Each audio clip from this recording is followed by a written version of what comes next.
বিরতির পর স্বাগত।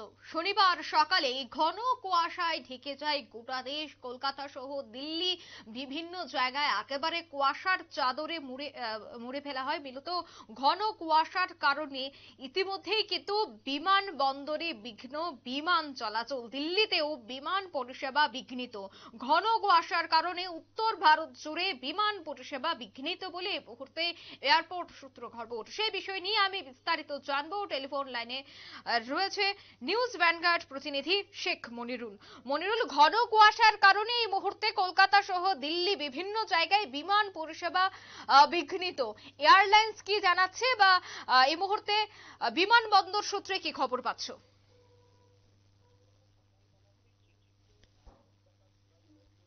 দিল্লি বিমানবন্দরে ধরা পড়েছে তার এক্সক্লুসিভ চিত্র এই মুহূর্তে আমরা দেখাচ্ছি যে ঘন কুয়াশার কারণে কলকাতাতে কিন্তু কোনো বিমান সকালের দিকে সমস্ত বিমান কিন্তু ডিলেট হয়, অর্থাৎ দৃশ্যমান সেটা 50 মিটারের নিচে নেমে আসে, যার জন্য যেগুলো 5:30, 6টা, 6:30, 7টা, 7:30 পর্যন্ত যে বিমানগুলি ছিল সেই বিমানগুলি ল্যান্ডিং এবং উঠতে কিন্তু দেরি হয়েছে। এবং আমরা দেখছিলাম যে কলকাতাতে আজকে সকালবেলা দৃশ্যতাপমান এতই কম ছিল যে সেইখানে সাধারণভাবে যেখানে যাত্রীরা অপেক্ষা করেন, অর্থাৎ বিমানে ওঠার আগে যেখানে অপেক্ষা করেন সেখান থেকে প্লেনগুলো অর্থাৎ সে প্লেনগুলো পর্যন্ত দেখা যাচ্ছিল না। এত ঘন কুয়াশার চাদর আজকে ছিল কলকাতা বিমানবন্দরে। তার জন্য কলকাতা বিমানবন্দরে আজকে সকালবেলা সমস্ত ইন্টারন্যাশনাল এবং জাতীয় এই দুই ক্ষেত্রেই বিমান পরিষেবা কিন্তু বিঘ্নিত হয় এবং 7টা, 7:30 পর্যন্ত কলকাতা বিমানবন্দর কর্তৃপক্ষ যেটা জানিয়েছে প্রায় 50 মিটার দৃশ্যতামান ছিল না। তার জন্য যাত্রী নিরাপত্তার কারণে বিমান ওঠানামায় কিন্তু দেরি হয়। অন্যদিকে যদি দিল্লির কথা বলি, দিল্লিতেও সেই একই অবস্থা। দিল্লিতেও দৃশ্যতাপমান কম থাকায় কিন্তু 7টা, 7:30 পর্যন্ত বিমান ওঠানামা কার্যত বন্ধ ছিল, যার ফলে সকালবেলা যাদের ফ্লাইট ছিল 6টা, 6:30, 7টা, তারা সবাই কিন্তু সঠিক সময় এসে তাদের কিন্তু অতিরিক্ত সময় কিন্তু অপেক্ষা করতে হয়েছে। এছাড়াও আমরা দেখছিলাম 3-4 দিন ধরেই যেভাবে সমস্ত বিমানবন্দর গুলিতে ঘন কুয়াশার কারণে বিমান পরিষেবা বিপর্যস্ত হচ্ছে।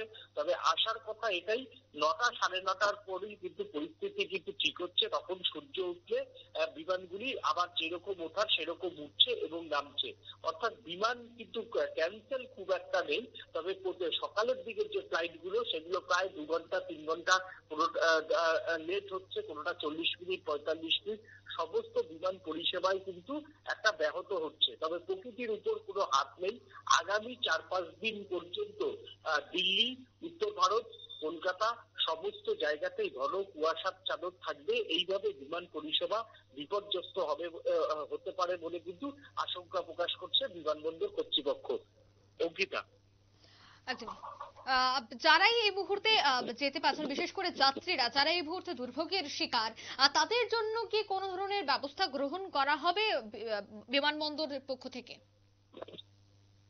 দেখো, যাত্রী দুর্ভোগ তো একটা রয়েছেই, যাত্রী দুর্ভোগটা একটা রয়েছে। তাদের নির্ধারিত সময় ভোরবেলায় শীতের সকাল এবং কুয়াশার চাদরকে উপেক্ষা করে তাদের বিমানবন্দরে আসতে হচ্ছে, প্লেন ধরতে হচ্ছে।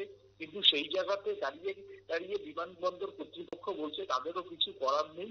এবার 4 থেকে 5 ঘন্টা যদি কোনো বিমান দেরি হয় সেই ক্ষেত্রে যাত্রীদের একটা রিফ্রেশমেন্টের ব্যবস্থা বিমানবন্দর কর্তৃপক্ষ করছে, কারণ কেন্দ্রীয় অসামরিক যে প্রতিরক্ষা দপ্তর বা বিমান যোগাযোগের যে দপ্তর, সেই দপ্তর থেকে কিন্তু কিছুদিন আগেই সমস্ত বিমানবন্দর কর্তৃপক্ষকে জানিয়ে দেওয়া হয়েছিল 4-5 ঘন্টা লেট হলেই কিন্তু যাত্রীদের রিফ্রেশমেন্টের ব্যবস্থা করতে হবে, যাত্রী স্বাচ্ছন্দ্যের দিকে নজর দিতে হবে।